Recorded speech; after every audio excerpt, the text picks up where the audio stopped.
Bueno, ¿qué tal? Bienvenidos a un nuevo y apasionante capítulo de esta modalidad virtual.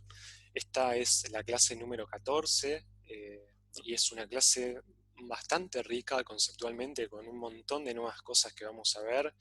De hecho, es una de esas clases donde uno se da cuenta que todo aquello que estuvo aprendiendo hasta el momento, con tanto empeño, con tanto esfuerzo y de las cuales uno se siente orgulloso, bueno, uno se da cuenta que todo eso es bastante limitado y por lo tanto va a ser necesario dar un salto conceptual, tanto en el formalismo como en las herramientas matemáticas que uno va a utilizar.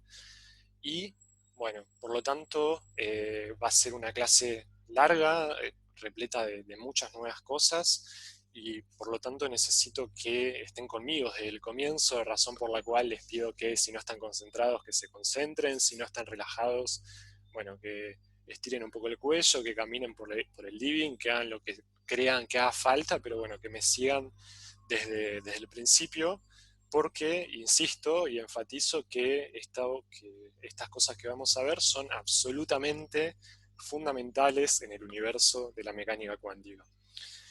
Dicho eso, y sin más preludios ni preámbulos, déjenme comenzar, por lo tanto, con este nuevo tema que recibe el nombre de matriz densidad.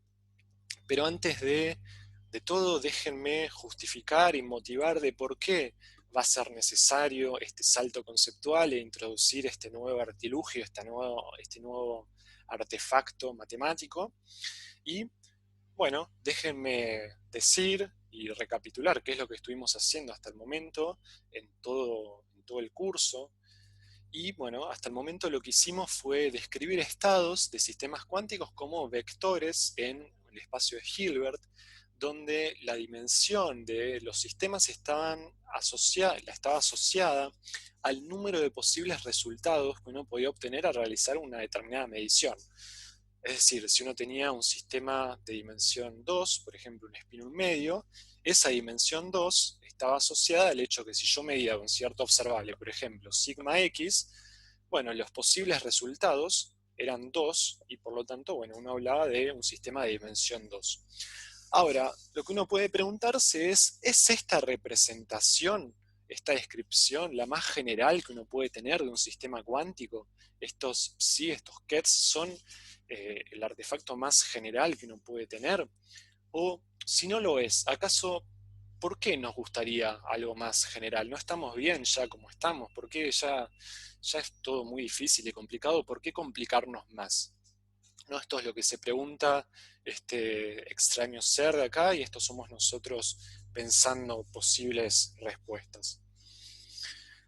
Bueno, déjenme motivar una de las posibles respuestas de por qué esta descripción no va a ser la más fundamental a la hora de describir estados de los más generales.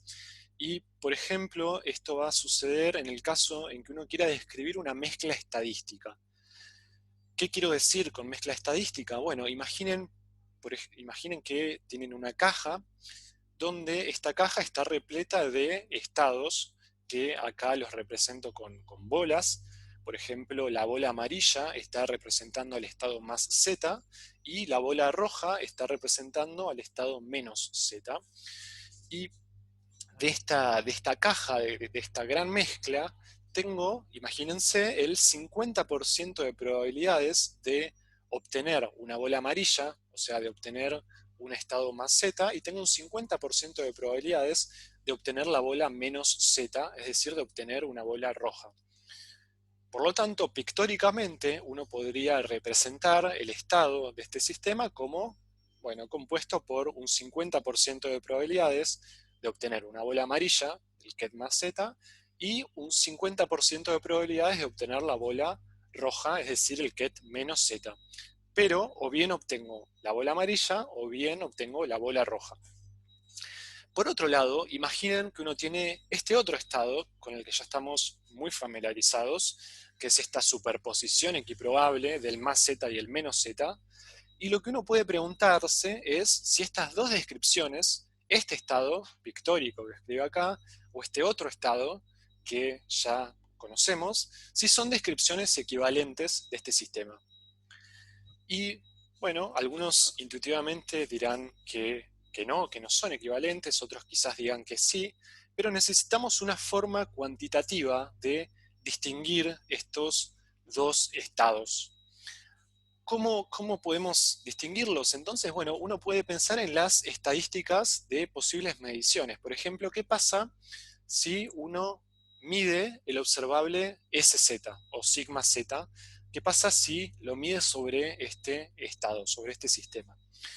Bueno, ustedes estarán de acuerdo conmigo que si mido SZ en este estado, la probabilidad de obtener más h barra sobre 2, obviamente va a estar supeditada a la probabilidad de obtener esta bola, y la probabilidad es un medio, entonces, bueno, la probabilidad es un medio. Lo mismo para el otro autovalor. La probabilidad de medir menos h barra sobre 2 en SZ va a ser un medio, porque va a ser la probabilidad de obtener esta bola, la bola roja. Si hago lo mismo con la superposición, esta del más z con el menos z,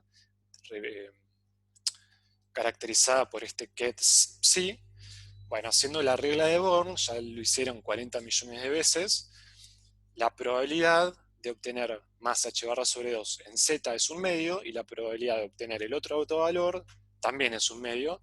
Y en este caso, fíjense que, ok, las probabilidades coinciden, con lo cual uno estaría inclinado a decir que estas dos descripciones son equivalentes. Pero ¿qué pasa si medimos otro observable, por ejemplo, Sx? ¿Pasa lo mismo? Bueno, si mido Sx sobre este estado, la probabilidad de obtener un cierto autovalor en Sx va a estar supeditada a la probabilidad de obtener esta bola o de obtener esta bola. En particular, si obtengo la bola más z, que es esta línea que tengo acá, la probabilidad de obtener más z, si la obtuve, bueno, entonces ya que estoy en el estado z, la probabilidad de medir Sx, eh, dado que estoy en más z, bueno, es esta de acá, ¿no? La voy a tener que calcular con la regla de Born. Pero para la probabilidad total, entonces, de medir Sx, medir más h barra sobre 2 en Sx, no solo es esta probabilidad, que está supeditada a la probabilidad de obtener la bola amarilla, sino que también voy a tener que sumar de acuerdo a la probabilidad de haber obtenido esta otra bola, la bola roja, el menos z. Entonces, resumiendo, la probabilidad de obtener más h barra sobre 2 al medir x va a ser la suma de si obtuve más z, bueno, la probabilidad dada por la regla de Born de obtener más h barra sobre 2 en x, dado que estoy en más z, o si no, la probabilidad de obtener más h barra sobre 2, dado que estoy en menos z, multiplicado por la probabilidad de estar efectivamente en menos z. De este modo, bueno, haciendo la cuenta con la regla de Born, van a poder comprobar, y es muy fácil de verificar, que la probabilidad total de medir entonces más h barra sobre 2 si mido x es un medio. De forma análoga, la probabilidad de obtener menos h barra sobre 2 si mido sx también es un medio. Y fíjense que para el otro estado, para este psi es justamente el autoestado de Sx, ¿no? Entonces la probabilidad de obtener más h barra sobre 2 en este estado, si mido Sx, es 1. Y la probabilidad de obtener menos h barra sobre 2 en este estado es 0. Y fíjense, por lo tanto, que acá las probabilidades no coinciden, y, por lo tanto, la representación matemática de este estado tiene que ser distinta, debe ser distinta a este estado. Y esto tiene que ver, intuitivamente ya muchos se habrán dado cuenta, con que este estado está permitiendo superposiciones, ¿no? Yo puedo tener simultáneamente las dos bolas al mismo tiempo, y acá no, acá o bien tengo una o bien tengo la otra. Entonces, para describir este tipo de sistemas que representen mezcla estadística, insisto, vamos a tener que introducir un nuevo artefacto que no va a ser de este estilo. Esa que les describí recién es una de las motivaciones, pero también hay otra motivación y tiene que ver con el hecho de que uno muchas veces, por por ser generosos, o sea, por no decir siempre, uno va a estar interesado en describir sistemas compuestos, y en particular, uno puede estar interesado en la dinámica de un subsistema de ese sistema compuesto, ¿no? Yo, por ejemplo, puedo tener un estado compuesto por dos partículas, por ejemplo, A y B, que se encuentran en el estado singlete. Por decir algo, este estado singlete es un estado máximamente entrelazado, ¿no? Que tiene esta forma, ustedes ya lo conocen bien. Y como decía, uno puede estar interesado en, por ejemplo, medir un cierto observable, cualquiera, el que ustedes quieran, en una sola de las partículas, por ejemplo, la partícula A. Esto ya lo vimos en la guía de postulados, no sé si recuerdan ese problema en el que tenían dos fotones y uno estaba interesado en calcular la energía sobre uno de esos fotones. Bueno, entonces, por ejemplo, ese observable o puede ser la energía, como en ese caso, pero acá estamos siendo completamente generales y puede ser cualquier observable, el que ustedes quieran.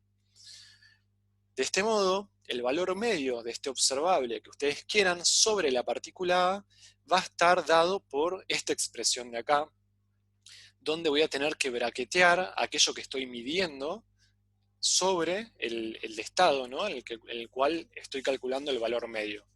Lo que estoy midiendo acá, fíjense que lo pongo como un producto tensorial, ¿no? Porque estoy midiendo el operador O sobre A, pero sobre B no estoy midiendo absolutamente nada, por eso es que pongo la identidad acá. Análogamente, entonces, imagínense que yo conozco los autoestados de este operador O sobre A que estoy midiendo y que los rotulo con lambda, y estos autoestados además tienen asociados un autovalor, lambda, ¿no? Y uno va a estar interesado, por lo tanto, puede estar interesado en la probabilidad de obtener, de medir lambda, dado que estoy en este estado singlete. Y la probabilidad de medir lambda no es otra cosa más que esta expresión que pongo acá. Uno tiene que hacer el valor medio del proyector sobre el autoestado, digamos, que uno está interesado en calcularle la probabilidad, que es esto de acá. Para un sistema compuesto es esto de acá, pero si imagínense que nos olvidamos que tenemos un sistema compuesto, que tenemos un sistema de una partícula como antes, bueno, ustedes muy sencillamente pueden ver y verificar que esto se reduce a la regla de Born que uno ya conoce. Y lo que les propongo ahora es que calculemos esta probabilidad de obtener lambda, dado que estoy midiendo este operador sobre la partícula A, en este estado singlete y ver qué es lo que obtenemos. No perdamos de vista que esta medición que estamos estudiando es completamente arbitraria, no puede ser cualquier cosa. Por lo tanto, la expresión que teníamos para la probabilidad es esta de acá, es muy sencilla la cuenta, acá parece un gran caos, pero si la hacen con tranquilidad en el papel van a ver que es muy sencilla. De este lado simplemente tienen que escribir el VRA del estado singlete, que tienen que transponer y conjugar. Conjugar en este caso no, porque los coeficientes son reales. Bueno, y tienen que ensanguchar, tienen que braquetear, por lo tanto, este operador, ¿no? Que es el producto tensorial de algo sobre A y algo sobre B. Bueno, si escriben el VRA y escriben esto que está en el medio y escriben el ket y hacen distributiva, ¿no? Es esto que después hago en las siguientes líneas, y después multiplican, digamos, cada ket sobre el espacio que corresponde, es decir, el bra y el ket que corresponde a la partícula A, bueno, la van a tener que braquetear con el operador que está actuando sobre A, y el bra y el ket que actúa sobre la partícula B, bueno, lo van a tener que braquetear sobre la partícula B. Si hacen eso con calma, no quiero ser tan meticuloso con la cuenta, si después están interesados la hacen ustedes, pero bueno, utilizando el hecho de que estoy en bases ortonormales y etcétera, esta probabilidad se va a reducir a esto que está acá, y esto es igual a un medio. Es decir que, fíjense que la probabilidad entonces de cualquier medición sobre la partícula A es equiprobable para los dos posibles resultados. Tengo incerteza total para cualquier medición que yo haga sobre A. Recuerden de dónde comenzamos. Yo estaba en este estado de dos partículas que estaban máximamente entrelazadas, y lo que estamos viendo acá es que si yo estoy interesado en una cierta medición sobre una partecita de ese sistema total, bueno, tengo incerteza máxima en aquello que voy a medir. Es un medio. Estoy en un sistema de dimensión 2, ¿no? Y esto es, en cierto modo, contradictorio con lo que estuvimos viendo hasta el momento, porque no hay ningún espacio, no hay ningún vector en el espacio de Hilbert de dimensión 2, o sea, no hay ningún vector en el espacio de Hilbert de la partícula A que satisfaga esta propiedad, porque todo vector en el espacio de Hilbert es autoestado de alguna observable. O sea, yo siempre, dado un cierto estado, un cierto vector en el espacio de Hilbert, voy a poder definir un observable que sea, por ejemplo, el proyector acá, tal que psi sea autoestado de este observable.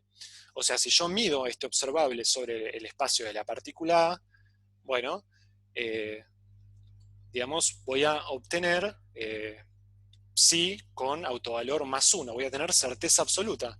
Sin embargo, no es lo que vimos recién, porque vimos que recién que cualquier medición sobre una sola de las partículas nos da que todos los resultados son equiprobables, que tengo incerteza total. Y esto lo que nos está queriendo decir, lo que nos está indicando, es que si queremos describir el estado de la partícula A por sí sola, dado que estoy en un sistema compuesto, en un sistema más grande, vamos a tener que utilizar una representación matemática que es distinta a la de vectores en el espacio de Hilbert. No vamos a poder usar esta representación tan, tan, tan bella que estuvimos usando hasta el momento, sino que vamos a tener que usar algo más general. Y ustedes me podrán objetar, bueno, pero ¿por qué me interesa medir cosas sobre sobre un subsistema, un sistema compuesto? ¿Por qué es relevante? Bueno, yo lo que le voy a decir es que esto es absolutamente relevante porque es lo que pasa en el día a día, en la realidad. Digamos, si ustedes piensan que van a ir al laboratorio y que van a poder medir y obtener y van a tener aislado un sistema de dimensión 2 completamente aislado del universo, sin que el universo lo esté afectando de algún modo, bueno, eso es una entelequia, digamos, es una modelización súper idealizada, algo platónico, pero no es lo que uno tiene en general. En general, cuando uno trabaja, uno tiene que tratar al sistema como un sistema compuesto. Hay algo bueno, que se conoce con el nombre de sistemas abiertos, ¿no? En el sentido que uno tiene un cierto sistema cuántico que va a estar acoplado a un cierto entorno y, bueno, uno no va a estar interesado en describir el entorno porque el entorno es muy complicado, ¿no? Tiene infinitos grados de libertad. Entonces, todo este sistema cuántico, que en principio uno puede tratar el universo entero como un sistema cuántico, ¿no? Evolucionando como un ket, pero obviamente eso es muy difícil, porque es muy difícil conocer la función de onda, imagínense, de absolutamente todos los átomos en el universo. Uno no hace eso, sino lo que uno hace es describir efectivamente el sistema, eh, digamos, uno describe todo esto como un sistema compuesto y después va a estar interesado solo en describir el subsistema que corresponde al sistema que uno está interesado de verdad. Entonces, cualquier sistema básicamente se compone de un sistema compuesto y entonces esta nueva herramienta que vamos a introducir es absolutamente fundamental y relevante en todo lo que atañe al universo de la mecánica cuántica. ¿Cómo entonces vamos a describir este tipo de situaciones? Bueno, voilà, vamos a describirlo con esto que conocemos y hemos llamado matriz densidad. Esto es lo que vamos a ver en esta clase. Bien, pero antes de definir y bueno, de mostrarles todas las propiedades de la matriz densidad, déjenme hacer un pequeño preludio y mostrar una propiedad que va a ser importante, que va a ser muy relevante para todo lo que vamos a ver, que es esta de acá, ¿no? Dado un operador Q cualquiera y dados dos estados, alfa y beta también cualquiera, entonces vale esta propiedad. Si yo tengo la traza del ket bra entre, bueno, el estado beta y el estado alfa y el operador Q, esta expresión es idénticamente a esta expresión de acá, ensanguchar Q, el operador Q, con el estado alfa y el estado beta. ¿Cómo demostrar esta propiedad? Bueno, es muy sencilla esta demostración. Si uno comienza por acá y escribe cómo es la traza en función de la suma, y bueno, entonces distribuye la traza cuando uno hace el bracket entre n y beta, uno obtiene un número complejo. Esto otro también es un número complejo, por lo tanto uno puede permutar esto con esto, porque son números, ¿no? Obviamente conmutan. Y bueno, conmutando queda este n en el medio, si meten la suma en el medio, bueno, esto es la identidad, y por lo tanto llegamos a lo que queríamos demostrar. Esta es una propiedad importante, macheténsela si están por ahí, y va a tener ciertas implicancias a la hora de calcular valores medios y calcular probabilidades. Entonces, bueno, esto es lo que demostramos. Y fíjense la implicancia 1 que tiene esta propiedad. Por ejemplo, si quieren medir el valor medio de un observable en un estado psi, esto ya lo sabemos hacer, ya lo hicimos. Uno ya sabe, ¿no?, que si uno está en el estado psi, el valor medio del operador A es braquetear A con el estado psi. Pero por esta propiedad, fíjense que este bracket lo podemos escribir como una traza de el ketbra de psi con el operador A. Entonces, este es otro modo de obtener la probabilidad, el valor medio, perdón. En el caso que quieran obtener las probabilidades, ¿no?, con la regla de Born, saben que es esta de acá.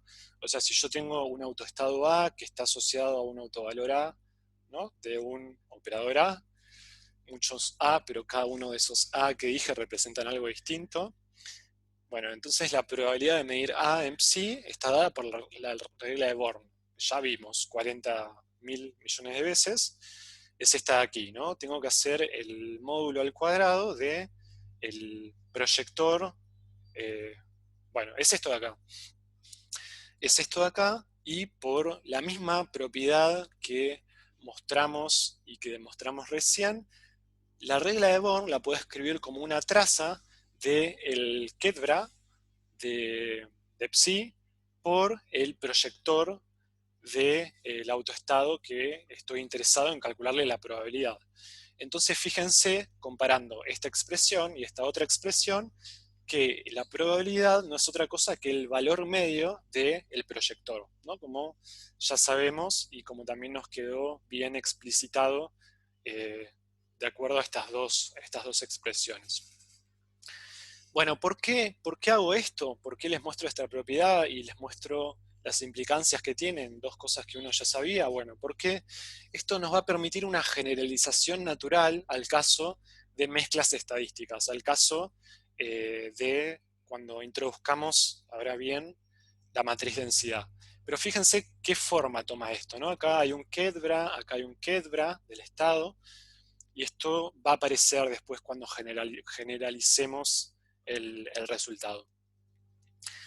También, fíjense, otra cosa que va a inspirar la definición formal de matriz densidad que vamos a ver a continuación, y es pensar qué pasa con el valor medio cuando uno tiene una mezcla estadística. O sea, cuando uno tiene estados, un cierto set de estados y con probabilidades PI asociadas. Como hicimos al principio, ¿no? Teníamos esta caja donde teníamos el más y el menos con probabilidad 50% de obtener a cada uno de esos estados. Entonces, si uno mide el valor medio de un observable, cualquiera, en este caso A, sobre ese estado, bueno, intuitivamente uno puede ver que el valor medio va a ser la suma de las probabilidades de obtener del valor medio sobre cada uno de esos estados, ¿no? Va a ser el valor medio sobre el estado, bueno, pesado por la probabilidad de obtener ese estado. Ahora, el valor medio, vimos recién que lo podemos escribir como la traza del ketbra sobre el estado por el observable, el operador en el cual estoy calculando el valor medio. Bueno, y acá haciendo algunos pasos muy sencillitos, por ejemplo, sacando la traza para afuera y bueno, y metiendo la suma adentro. Fíjense que acá nos queda entonces que el valor medio es la traza de un cierto operador, ¿no?, multiplicado por el observable. Y fíjense que esto nos envalentona, nos da, digamos, nos inspira, si quieren, para definir un cierto operador ρ como esta suma de probabilidades asociada a cada uno de los estados de esta mezcla estadística. Si uno hace eso, que en principio esta definición es completamente arbitraria, ¿no?, pero si uno define este ρ como todo este operador, bueno, por lo tanto el valor medio del operador A va a ser la traza de este operador que hemos definido ρ por el observable A. Esto va a ser relevante entonces en lo que vamos a ver ahora. Bueno, ahora sí, entonces introduzcamos de una vez por todas esto que ya les introduje de varias aristas distintas y que recibe el nombre de matriz densidad. Y vamos a decir entonces que, dado un sistema físico, el estado del sistema más general posible, ahora sí va a ser lo más general de todo que vamos a poder tener, se va a representar mediante un operador ρ que va a actuar sobre el espacio de Hilbert H, tal que este operador ρ va a cumplir estas tres propiedades de acá, que son tres propiedades muy importantes y que van a tener consecuencias que ahora vamos a ver. Por ejemplo, ρ tiene que ser hermítica, es decir, que cuando yo taguee al operador ρ, bueno, tengo que obtener ρ. Además, la traza de ρ tiene que ser 1. Esto, bueno, es la propiedad que uno conoce como normalización.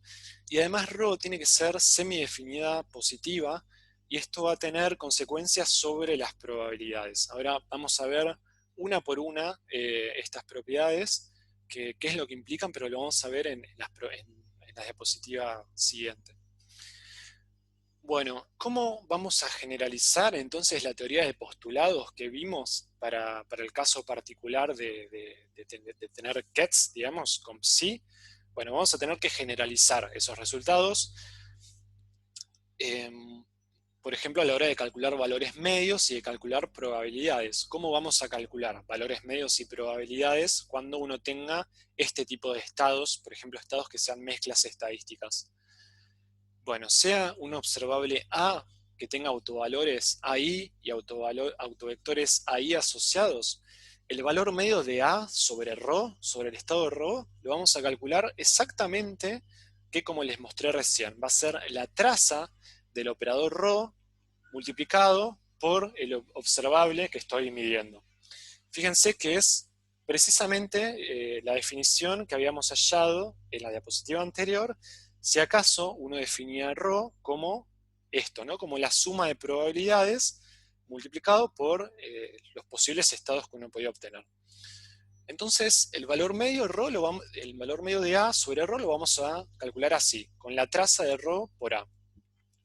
Ahora, la probabilidad de medir AI en casos donde no tenga degeneración, acuérdense que uno podía tener varios autoestados asociados al mismo autovalor, en ese caso uno decía que uno tenía degeneración. Bueno, acá primero veamos cómo va a ser la regla de Bohr en el caso en que yo tenga este ρ, cuál va a ser la probabilidad de obtener el autovalor AI en el caso que este autovalor no esté degenerado, o sea que haya un solo autoestado asociado a ese autovalor. Bueno, la probabilidad la vamos a calcular de esta forma, va a ser la traza de ρ por el proyector, ¿ok? Y por la propiedad que demostramos hace un ratito, eso va a ser análogo a hacer este bracket entre el AI, que es el autoestado, braqueteado con ρ, que es el estado de mi sistema. Ahora, en el caso que tenga degeneración, bueno, lo que voy a tener que poner acá es este esta pi mayúscula, que esta pi mayúscula no va a ser otra cosa más que la suma sobre todos los proyectores asociados al autovalor AI que voy a estar interesado. Por ejemplo, acá yo tenía degeneración, no tenía degeneración en este caso, en esta línea, por lo tanto puse un solo proyector. Ahora, imagínense que ahí está degenerado y la degeneración de ese autovalor es 2.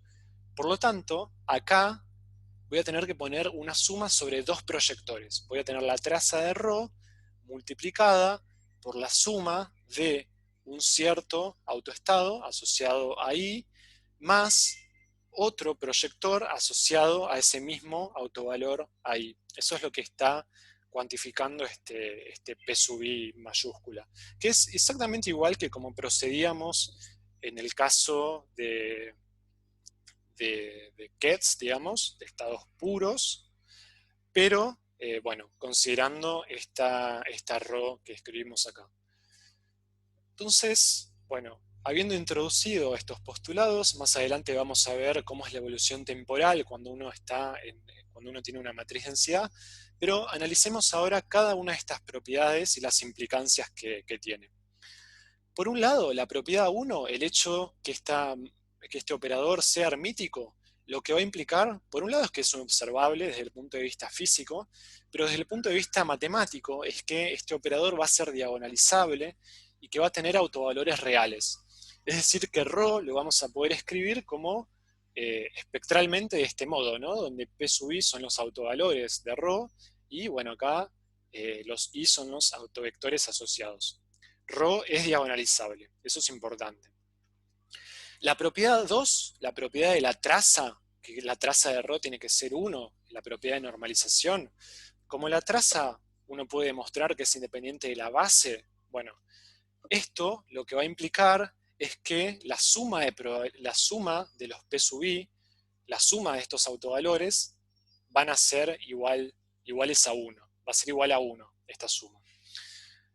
Y por otro lado, el hecho que ρ tenga que ser semidefinido positivo, esto va a implicar, esto de acá es equivalente, y básicamente para una matriz diagonalizable esto es equivalente a pedir que sus autovalores sean mayores o iguales a 0. Esto es lo relevante, y ya que la suma de sus autovalores tienen que ser 1, y que además cada uno de sus autovalores van a ser mayores o iguales a 0, uno va a estar inclinado a pensar estos autovalores P sub I como probabilidades, ¿no? Los autovalores de ρ van a ser las probabilidades de medir un cierto estado. Esto es importante, y resumiendo entonces, para su manchete, la moraleja es esta. ρ va a ser un operador tal que diagonalizado en una cierta base, bueno, lo voy a tener diagonal, la suma de sus autovalores tienen que ser 1, y además cada uno de sus autovalores, es decir, de sus probabilidades, tienen que ser mayores o iguales a 0. No pueden haber probabilidades negativas. Bien, ahora, habiendo hecho esta introducción y habiendo vendido todo este discurso y todas estas palabras de que ρ es tan general, bueno, si acaso es tan general como digo yo y como estoy intentando convencerlos, uno debería poder reproducir todo lo que sabe del caso, del caso de un estado que no representa una mezcla estadística, ¿no? El caso que ya estudiamos, que estuvimos estudiando todas las clases anteriores, las 13 clases anteriores hasta la clase de hoy. Entonces, imagínense que ρ ahora es un estado puro, o sea, tengo un solo estado, tengo este estado de acá, ¿no? Donde tengo, digamos, la probabilidad, los autovalores de ρ son todos 0 menos 1, y el autovalor que es 1 está asociado a este estado de acá, ¿verdad? Tengo un estado puro en el sentido de que no tengo una mezcla estadística. Ahora después vamos a dar una definición rigurosa de pureza, pero por ahora consideremos que un estado es puro en el sentido de que no es una mezcla estadística. Y consideremos el observable A, que espectralmente uno lo puede descomponer de este modo, ¿no? Con los autovalores y con los autovectores. Entonces, si uno tiene esta ρ, un estado puro, esto es el mismo caso que venimos estudiando hasta el momento. O sea, tengo un estado en el espacio, un vector en el espacio de Hilbert bien definido, y el valor medio, con la definición que estuvimos dando, va a ser la traza de ρ por A, ¿ok? Donde A es este observable que lo tenemos espectralmente escrito de este modo. Bueno, poniendo la definición de la traza, ¿no? con la suma, y después escribiendo cómo es el operador A, ¿no? Que es de este modo. Fíjense que, bueno, ahora acá abro ρ, lo escribo como el Ketbra de Psi, y bueno, fíjense que haciendo la cuenta, a ver, acá, bueno, esto es un número complejo, esto es un número complejo, por lo tanto los puedo conmutar, ¿qué es lo que hago acá? Esta suma la puedo poner para adentro, ¿no? Puedo sacar este psi para afuera y puedo sacar este psi para afuera, como hago acá, y lo que me queda acá es precisamente el operador A. Y fíjense que recupero, por lo tanto, con esta definición, recupero lo que ya sabíamos del hecho de calcular valores medios haciendo el bracket del estado con el operador, ¿no? En el cual estoy calculando el valor medio. Entonces esto está ok. La definición que dimos de ρ, la definición que dimos de valor medio en función de la traza, es consistente y es correcta con lo que ya sabíamos del comienzo, de postulados de la IA2. Si hago lo mismo para el caso de la probabilidad con la regla de Born, fíjense que entonces la probabilidad de medir ahí, supeditado al hecho que estoy en el estado ρ, va a ser la traza de el Ketbra psi por el proyector sobre el autoestado asociado al autovalor en el cual estoy calculando la probabilidad. Recuerden que habíamos visto que la probabilidad de esta era ni más ni menos que el valor medio del proyector, ¿no? Porque es la traza de ρ por este operador que es el proyector, ¿no? Que es lo mismo que hicimos acá. Entonces, si calculo la probabilidad, fíjense que también vuelvo a recuperar exactamente la regla de Born para el caso más particular que estuvimos viendo en la guía 2, la guía de postulados. Así que fíjense que esta definición que dimos para la probabilidad también es correcta, también es consistente, y fíjense cómo entonces todas las piezas se van uniendo de forma que todo tiene sentido. Por otro lado, bueno, dijimos que teníamos esta expresión para ρ, ¿no? Porque como es diagonalizable y por el hecho que la traza es 1 y porque es semidefinida positiva, tiene que cumplir todo esto. Ahora, ¿tiene sentido interpretar al estado ρ escrito de esta forma como una mezcla estadística de estados puros con cierta probabilidad? Era nuestra motivación principal, ¿no? Así que esperemos que tenga sentido. Fíjense entonces que si calculo la probabilidad de obtener A, dado que estoy en este estado ρ, escrito de esta forma, bueno, la probabilidad va a ser la traza del proyector por el estado, y bueno, jugando acá un poquito con la traza, sacando la suma para afuera y etcétera, fíjense que recupero lo que uno esperaría de una mezcla estadística, que la probabilidad de medir A va a ser la probabilidad de los PI, o sea, lo mismo que hicimos en el ejemplo de la caja, va a ser, sí, la probabilidad de obtener el estado supeditado a, dado que estoy en el estado, la probabilidad de obtener el A, dado que estoy en ese estado. Esto es exactamente lo mismo que hicimos al calcular las probabilidades con la mezcla estadística de las bolas. Bueno, entonces es lo que esperamos y nos quedamos tranquilos que esto también es consistente. Para el valor medio, bueno, lo mismo, ¿no? El valor medio va a ser la traza de A, dado que estoy en este estado ρ escrito de esta forma.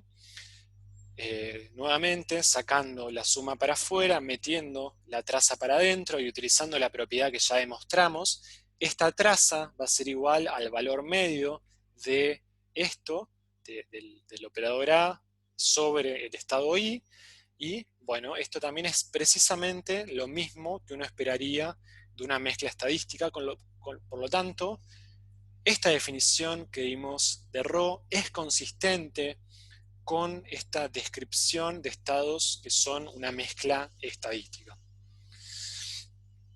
Ok. Bueno, y ahora un ejemplo concreto para que no se pierdan entre tanta matemática. Hagamos un ejemplo de la guía.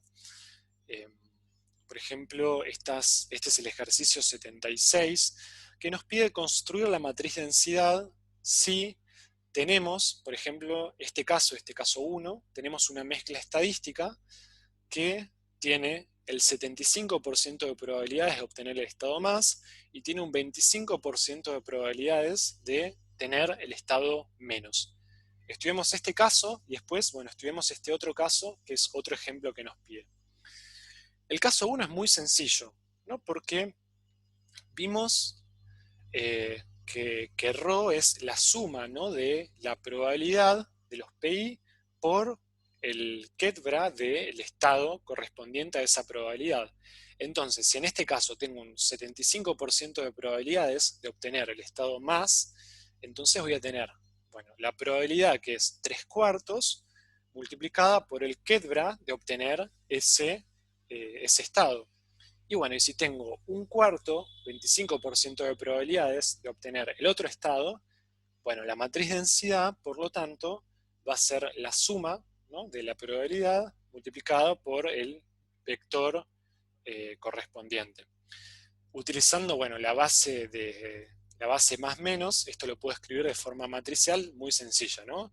Fíjense que ρ1 me quedó completamente diagonal en esta mezcla estadística. No tengo términos fuera de la diagonal.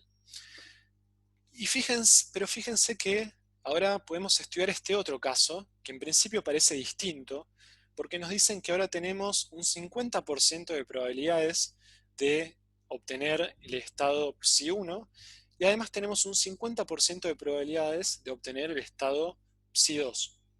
¿Ok? Y bueno, ¿cómo vamos a construir la matriz densidad en este caso 2? Va a ser igual que antes, va a ser la probabilidad, que en este caso va a ser un medio, de estar en el estado psi1, que es este término que pongo acá, tengo que poner el quetvra acá de psi1, más la probabilidad de estar en el estado 2, multiplicado por el quetvra de estar en el estado 2, que es esto de acá. Ahora, si ustedes hacen el quetvra de psi1, si hacen la cuenta explícita, y si hacen el quetvra de psi2 y hacen la cuenta explícita con esto de acá, y distribuyen, van a ver que este estado y este estado son completamente equivalentes.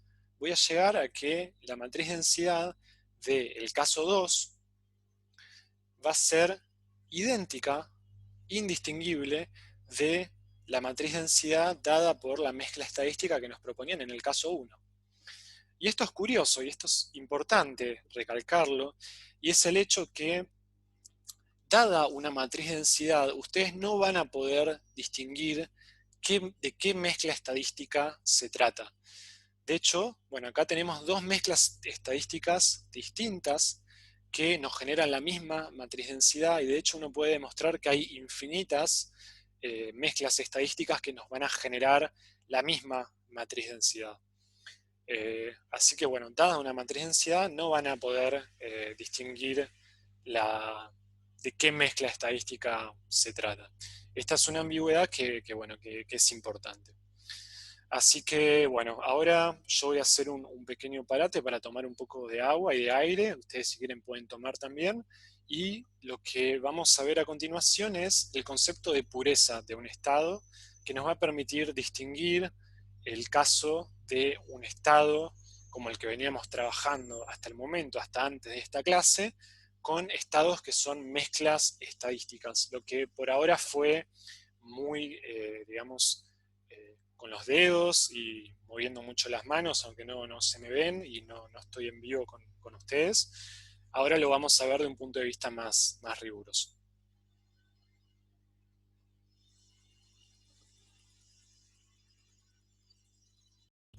Bueno, sigamos con la clase entonces, ya habiendo definido este concepto de matriz densidad y habiéndolo motivado, y habiendo también hecho esta diferenciación un poco cualitativa entre lo que es un estado puro y lo que es un estado que es una mezcla estadística.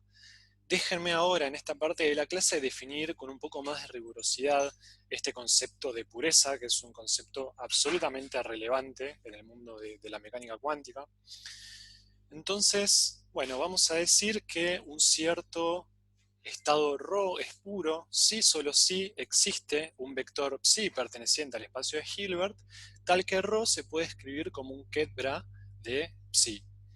En ese caso, en esa situación, vamos a decir que nuestro estado es un estado puro. Ahora, en caso contrario, vamos a decir que nuestro estado es un estado mixto si no existe ningún estado psi tal que ρ se puede escribir como este Ket-Bra entre psi. En otras palabras, de acuerdo a la descomposición espectral, ¿no?, que habíamos hallado para ρ, porque dijimos que ρ era una matriz diagonalizable, vamos a decir que un estado es puro si solo si existe un solo autovalor que es igual a 1 y el resto de los autovalores son 0. En ese caso vamos a decir justamente que ρ se escribe como un único Ket-Bra y por lo tanto es un estado puro. En caso contrario, si tenemos dos autovalores distintos de 0, en ese caso el estado va a ser mixto. Bueno, y con esta definición y con ya los ejemplos de las motivaciones de recién, uno puede ver que si uno quiere describir un estado mixto con un único vector psi, es equivalente a intentar pescar una ballena con una caña de pescar, ¿no? Es algo completamente inútil e indefectiblemente no lo vamos a poder hacer, se nos va a escapar. Entonces, cada vez que uno quiera describir y cada vez que uno se enfrente con un estado mixto, uno va a tener que usar la matriz densidad. Uno no va a poder ya restringirse a un único ket, a un único estado puro como hacía antes. Uno ahora va a tener una mezcla de estados puros. Otra forma también de ver lo mismo, y que también ya lo hemos discutido en las diapositivas anteriores, es que si uno tiene un estado puro, siempre vamos a poder definir un observable Q no degenerado, tal que si medimos ese observable en el estado puro, vamos a tener un único resultado posible con certeza absoluta. Siempre vamos a poder hallar algún observable de este estilo. Por ejemplo, si tengo el estado psi, el estado puro psi, siempre voy a poder construirme un observable que tenga esta pinta, que sea un proyector sobre psi, de forma tal que cuando yo mida este proyector sobre psi, bueno, voy a tener el autovalor más 1, voy a tener probabilidad 1, voy a tener certeza total. Eso justamente es lo que nos distingue un estado puro de un estado mixto. Porque, bueno, si tengo un estado mixto, esto no lo vamos a poder hacer y para cualquier observable que nos construyamos, cualquier observable que midamos, siempre vamos a tener incerteza en el resultado. No va a pasar como en este caso, donde acá tengo certeza absoluta, sino que si el estado es mixto, siempre voy a tener incerteza. En este sentido, es muy importante asociar, fíjense que la pureza de un estado está muy relacionada, muy vinculada con la potencial, digamos, aleatoriedad que uno tiene en posibles mediciones. Digamos, cuanto más puro es un estado, más, más certeza, entre comillas, uno tiene. En este sentido, uno tiene que hacer una cierta distinción entre las distintas aleatoriedades, ¿no? Esto es importante recalcarlo. Por ejemplo, si yo tengo este estado, este psi es un estado puro, ¿verdad? Porque es un ket y voy a poder escribir ρ como un ket-bra, ¿no? Porque escribo simplemente ket-bra de este psi y bueno, tengo la matriz densidad. Ahora, si mido SZ, en este estado que es puro, tengo una aleatoriedad, ¿no? Porque voy a tener probabilidad 1/2 de obtener el estado más y probabilidad 1/2 de obtener el estado menos, que tienen más h barra sobre 2 y menos h barra sobre 2. Pese a que el estado es puro, tengo una aleatoriedad, pero esta aleatoriedad es una aleatoriedad cuántica, que tiene que ver con, bueno, la relación de conmutación entre los observables, la relación de incerteza de Heisenberg, y etc. Pero en este caso, si el estado es puro, como acá, bueno, si agarro otro observable, por ejemplo este, bueno, ahí está bien. Ahí no voy a tener aleatoriedad, voy a tener certeza absoluta de la medición, porque justamente me construí el observable adrede, que sea el proyector sobre psi, entonces obviamente voy a medir psi con probabilidad 1. Pero, en cambio, fíjense que si tengo este otro estado, que bueno, es una mezcla estadística entre el más y el menos, es precisamente el estado que describíamos hoy con la caja, ¿no? Donde tengo un medio de probabilidad de tener el más y un medio de probabilidad de tener el menos. Si mido ese z sobre este estado, también voy a tener una aleatoriedad, pero fíjense que es una aleatoriedad distinta, es una aleatoriedad clásica y tiene que ver con que, bueno, a veces me dieron el estado más, con 50% de probabilidades, y a veces me dieron el estado menos. A eso se debe la aleatoriedad, pero no tengo una superposición en este estado. Entonces, bueno, y acá, como este estado es mixto, este estado no lo voy a poder escribir como un único ket en el espacio de Hilbert. Eh, bueno, siempre voy a tener aleatoriedad y nunca me voy a poder construir ningún observable de forma tal que yo al medir ese observable tenga probabilidad 1. Vale, entonces, resaltar estas dos tipos de aleatoriedades que tienen una ontología, una explicación distinta. Esto tiene que quedar claro. Bueno, otra forma de definir la pureza, que es completamente análoga a la definición que di recién, es definiendo la pureza como la traza de ρ al cuadrado. Esta es la definición que uno usa usualmente de pureza, o sea, si uno tiene un estado y le calcula, bueno, lo eleva al cuadrado y le toma la traza, bueno, esa cuenta nos va a dar la pureza que tiene ese determinado estado. En ese sentido, es muy importante que yo les dé estas propiedades de la pureza. En particular, es importante comentarles, ahora les voy a demostrar esto, pero que la pureza es una cantidad que cumple, bueno, esta desigualdad que está acotada inferiormente por 1 sobre d, donde d es la dimensión del espacio de Hilbert, y la pureza siempre es menor o igual a 1.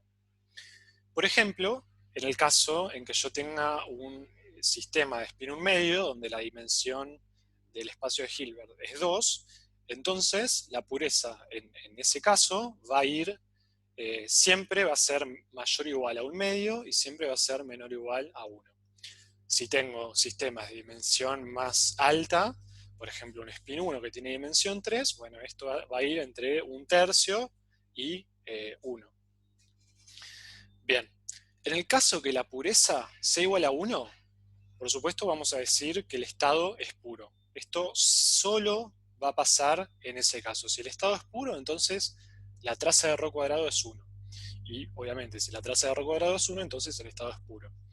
En caso contrario, si la traza de ρ cuadrado, si la pureza es menor a 1, no importa cuán menor a 1 sea, vamos a decir que el estado es mixto.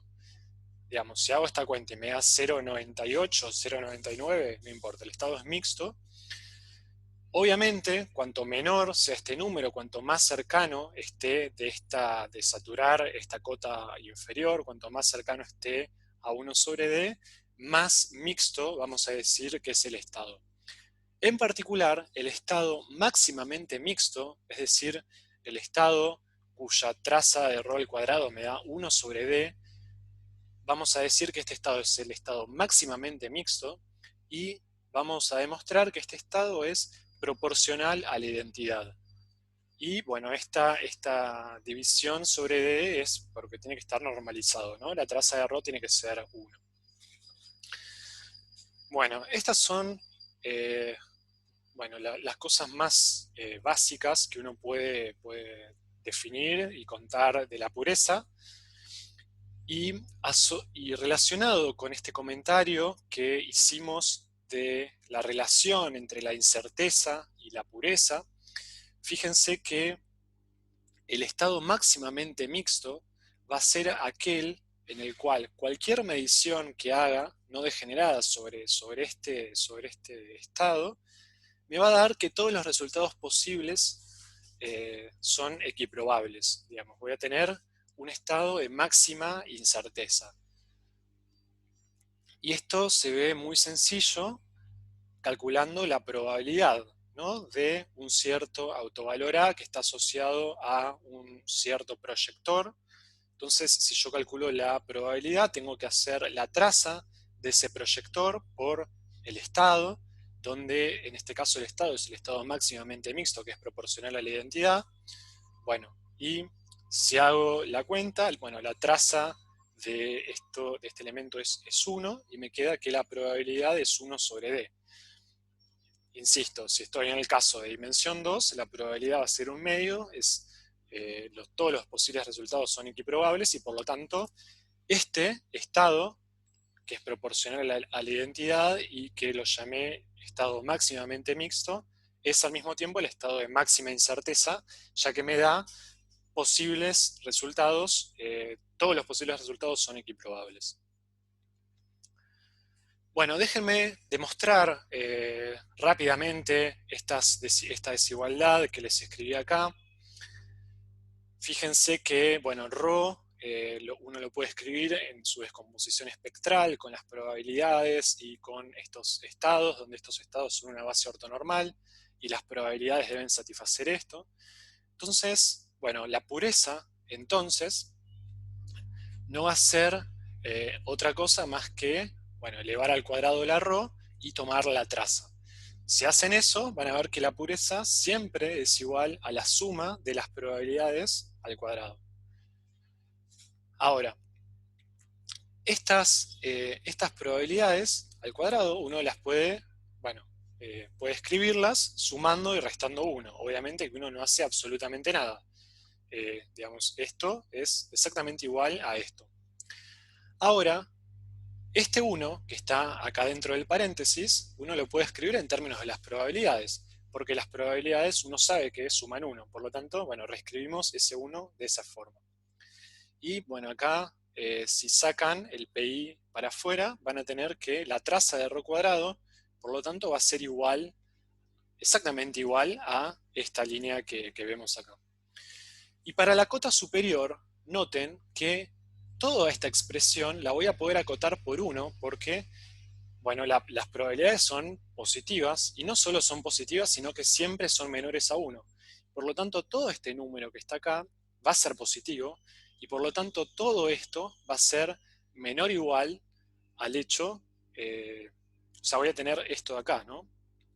Como todo este número es positivo, entonces la traza de ρ cuadrado va a ser menor o igual a 1.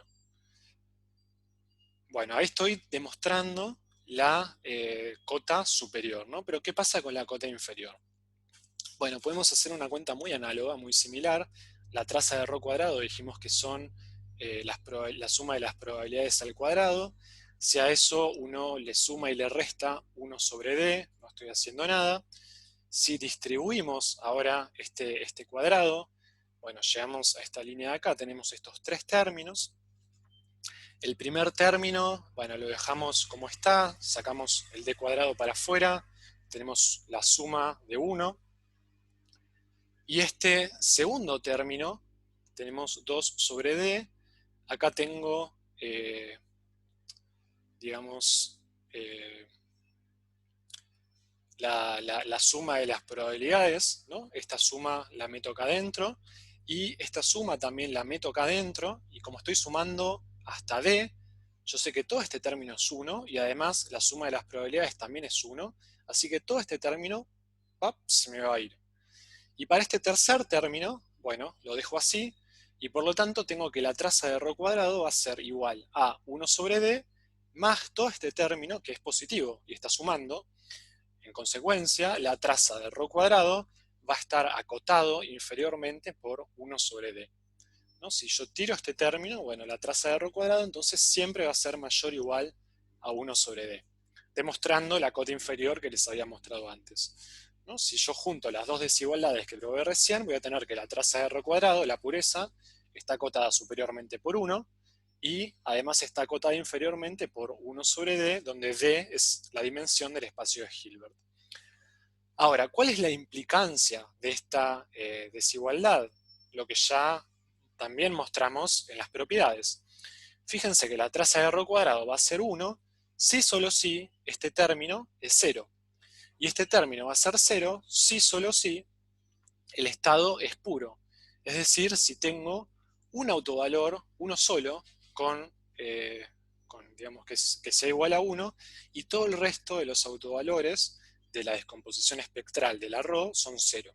Entonces, ahí el estado es puro y la traza de ρ cuadrado, la pureza, es igual a 1 y saturo la desigualdad por arriba. En cambio, la implicancia 2, que vamos a ver, digamos, es que la traza de ρ cuadrado es igual a 1 sobre D, es decir, saturo la cota inferior, si solo si este término, ¿no?, es igual a 0. Y la única forma de que ese término sea igual a 0 es que esto que está adentro de la suma sea igual a 0, y por lo tanto cada una de las probabilidades, fíjense que son equiprobables. La traza de ρ cuadrado, en ese caso, bueno, va a ser 1 sobre la dimensión, y esto únicamente va a pasar en el estado máximamente mixto, que me queda proporcional a la identidad, justamente porque cada una de estas probabilidades, ¿no?, este término, es 1 sobre D. Y es el estado de máxima incerteza, como vimos recién. Hagamos un ejemplo para terminar esta sección de pureza, así ya tienen claro cómo operar. Fíjense si yo les doy estas dos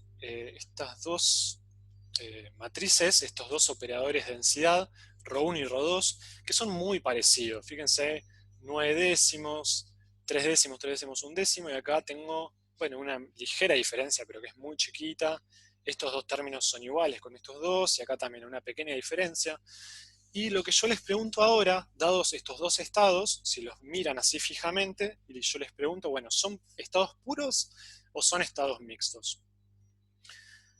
Bueno, pueden tomarse unos minutos si quieren para contestar, para pensar, pero lo que vamos a tener que hacer para contestar esta pregunta no es muy obvia, la respuesta no es trivial, vamos a tener que hacer la cuenta, y la cuenta es justamente lo que hicimos recién, ¿no?, calcular la traza de ρ cuadrado.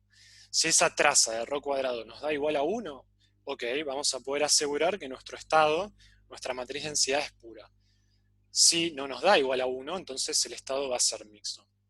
Entonces veamos para el primer estado. Lo que tienen que hacer es agarrar esta ρ1, este estado, y elevarlo al cuadrado, ¿no? Eso es un poco cuentoso, si quieren, van a tener términos cruzados. Háganlo con calma. Acá está la cuenta. A ver, la podemos seguir un poco. O sea, bueno, eleven esto al cuadrado, ¿no? Voy a tener este término multiplicado, bueno, a sí mismo. Se distribuyen y hacen, bueno, si multiplican fracciones, ya todos conocen el cálculo y la multiplicación de fracciones, si no, pueden preguntarlo por el foro. Pero bueno, llegan a esta expresión, ¿no?, para ρ1 al cuadrado, para esta primer matriz de densidad. Para calcular la traza, ok, solo tengo que sumar sobre los términos en la diagonal. Es decir, tengo que sumar sobre este término y sobre este término, ¿no?, porque tanto este término como este término son términos que están fuera de la diagonal y por lo tanto no me van a sumar en la traza. Entonces, bueno, 9 décimos más 1 décimo me da 1, ok, entonces excelente, podemos decir que este estado es puro. Y bueno, qué sé yo, como ρ1 es puro y ρ2 es muy similar a ρ1, fíjense que no hay mucha diferencia, Bueno, acá la personita esta, el ser, dice, ok, entonces el otro estado también tiene que ser puro, ¿no? Si es muy parecido. Bueno, hagamos la cuenta para ver si la personita tiene razón y analicemos el segundo estado. Tengo que elevarlo al cuadrado. Ok, hago la misma cuenta que hice antes, distribuyo, calculo con las fracciones. Y me queda, para calcular la traza, tengo que sumar sobre este término, que está en la diagonal, y tengo que sumar sobre este término, que está en la diagonal.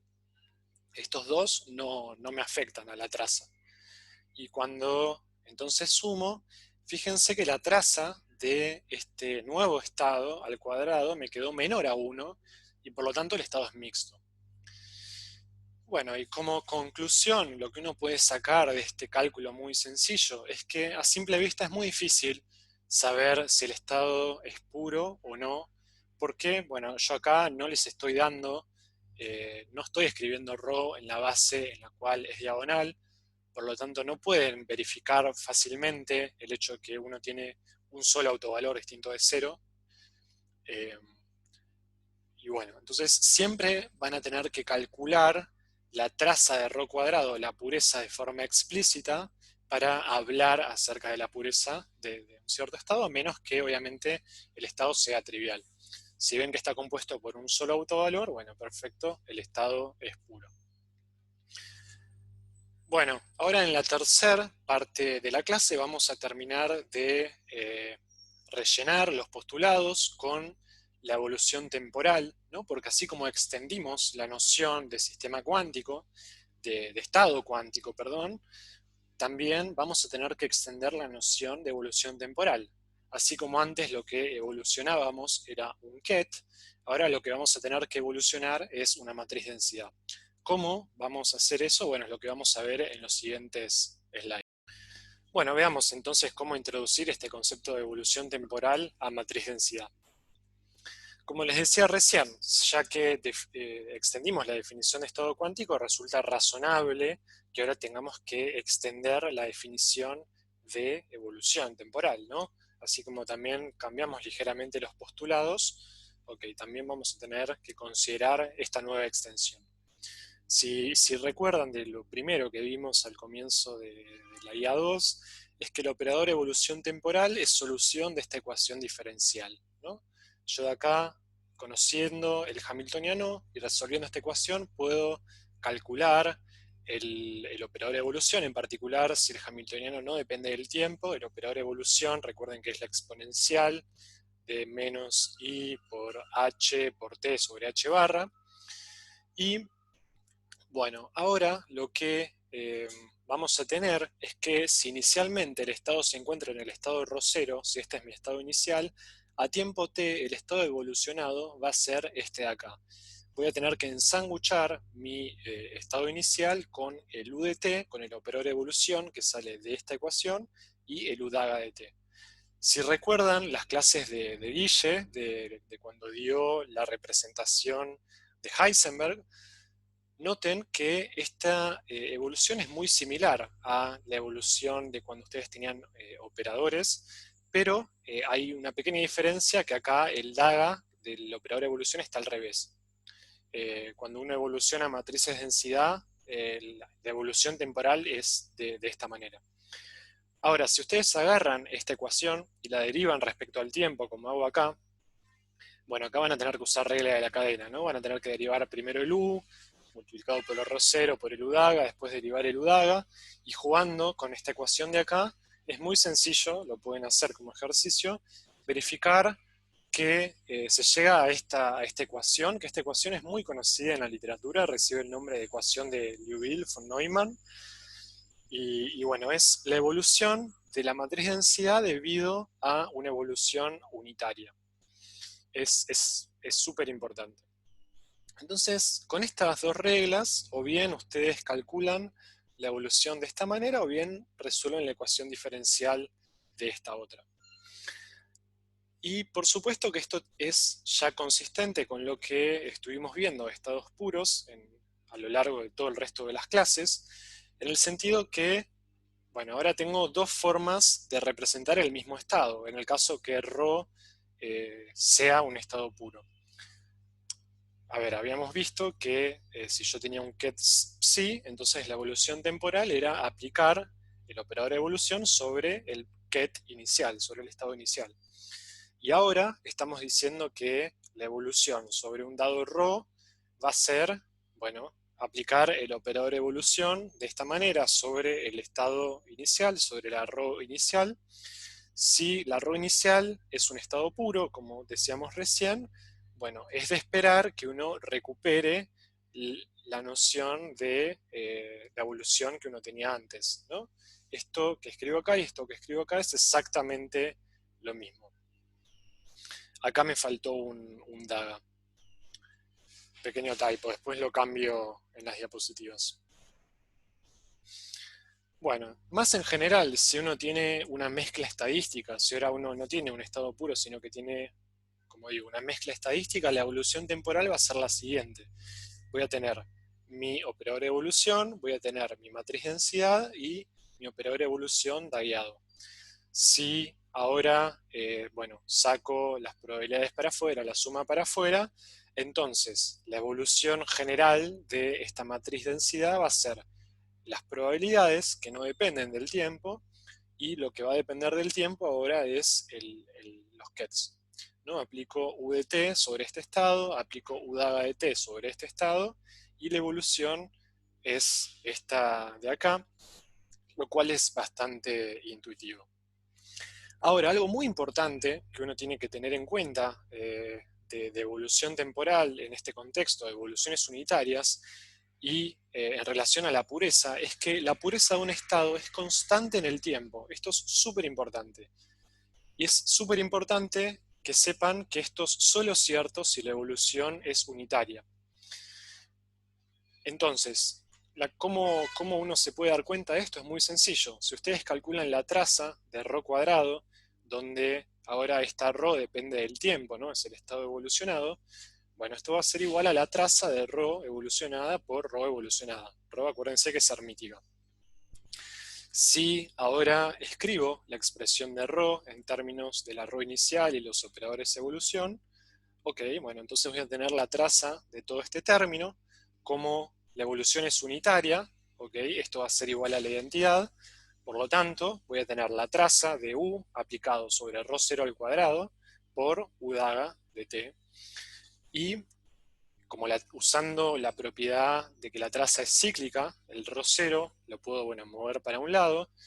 Esto, nuevamente, tenemos como la evolución es unitaria, esto va a ser la identidad, y me va a quedar que la traza del operador evolucionado, digamos, la pureza del estado evolucionado va a ser igual a la pureza del estado inicial. Es decir, si yo empecé con un estado puro y hago una evolución unitaria, voy a terminar a todo tiempo en un estado puro. Del mismo modo, si empecé en un estado mixto, la pureza se va a mantener constante y voy a, dada una evolución, voy a tener el mismo grado de mixicitud, el mismo grado de impureza del estado a tiempo t respecto al estado inicial con el que comencé. Este es un resultado importante, y esto de que la pureza se mantiene constante, sepan que no es general en el caso en que uno tiene una evolución no unitaria. Por ejemplo, hoy les introduje esto de sistemas abiertos, cuando uno tiene un sistema cuántico acoplado a un entorno, ahí uno puede modelar la evolución, digamos, de la dinámica del sistema, lo puede modelar como una evolución no unitaria. O sea, el efecto que tiene el entorno sobre ese sistema, ese subsistema de interés, es una evolución no unitaria, y ahí no es cierto que la pureza se mantenga constante. Por ejemplo, si ustedes comienzan en ese caso con un estado puro, y bueno, y ese estado, ese sistema está acoplado a un entorno, ese entorno lo que va a hacer es destruirles la pureza, los va a llevar a un estado de máxima incerteza, van a perder esta propiedad cuántica. Bueno, habiendo introducido entonces este concepto y habiendo generalizado la evolución temporal, seguramente ustedes estén con muchas ganas de hacer un ejemplo, porque este ejemplo está en la guía, y cuando ustedes, si no se encuentren con este problema, no van a saber qué hacer. Y bueno, para evitar eso, propongo que lo hagamos. Quien no quiere, digamos, que uno le queme todos los ejercicios, o sea, ponga pausa e intente hacerlo y después intente chequear a ver si le salió o no le salió. Pero bueno, para el resto, hagámoslo, está bueno ser un ejemplo de esto. Además es un ejemplo lindo. Si todo sale bien al final nos deberíamos alargar a llorar todos por la emoción del resultado que vamos a obtener. Vamos a ver si sale bien, los quiero a todos emocionados en sus hogares.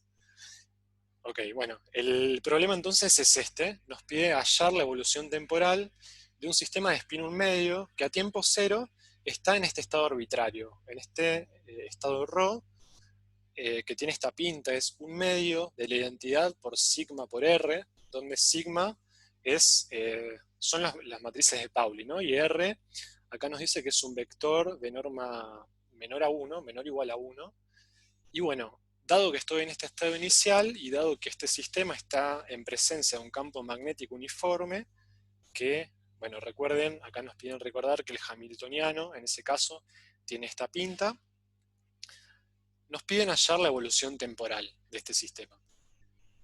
Antes de comenzar la resolución de este ejercicio, déjenme hacer un par de comentarios generales y déjenme comentar, no sé si ya lo vieron con Gastón o en algún momento, que el operador hermítico, o sea, el observable más general posible de dimensión 2 que uno se puede construir, va a tener siempre esta forma, digamos. Va a ser un cierto vector, o sea, va a ser un cierto A0 por la identidad más un cierto vector A multiplicado, cada elemento de este vector va a estar multiplicado por las matrices de Pauli, ¿no? Uno va a tener esto de acá. Esto es muy sencillo de demostrar partiendo desde una matriz arbitraria, digamos con elementos arbitrarios, una matriz de dimensión 2, y pidiendo la hermiticidad de esa matriz, ¿no? Porque yo lo que quiero es una observable. Si hacen eso, es fácil llegar a esta demostración, a que esa matriz tiene que cumplir esto. Bueno, y como el operador densidad también se escribe, también es un observable, en este caso estoy en dimensión 2, o sea, el operador densidad también tiene que cumplir hermiticidad, por lo tanto también se va a poder escribir de esta manera, pero además el operador densidad tiene que cumplir otras propiedades adicionales, como la positividad y que la traza sea 1. Si uno impone esas condiciones sobre este resultado, uno lo que va a ver es que el estado físico más general que uno pueda construirse de dimensión 2 tiene esta pinta, ¿no? Es muy parecido a esto, pero con las condiciones extra de positividad y que la traza sea 1. Entonces esto es súper importante. Así como antes habíamos visto la manera más general de construirnos estados puros, ¿se acuerdan que uno los tenía en términos del coseno de un cierto ángulo en esféricas, que era coseno de tita sobre 2 por el más el seno de tita sobre 2 por una exponencial, que era e a la i phi por el menos? Esos eran los estados más generales puros. Ok, ahora los estados más generales, ya sean puros o mixtos, van a tener esta forma, de dimensión 2, ¿no? Esto está en términos de las matrices de Pauli.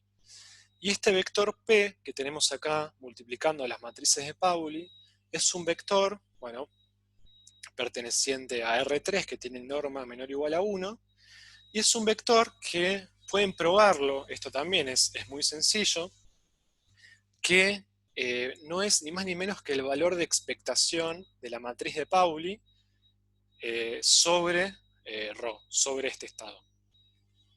Esto lo pueden mostrar ustedes, si no, después lo podemos ver en las consultas o en el foro, pero bueno, tienen que hacer la traza, ¿no? De la definición de valor medio sobre este ρ y llegan a esto, a que es igual a P. Esto es importante, en el sentido que todo estado entonces de dimensión 2 queda totalmente definido por este vector P, que en la jerga, en la literatura, recibe el nombre de vector de Bloch.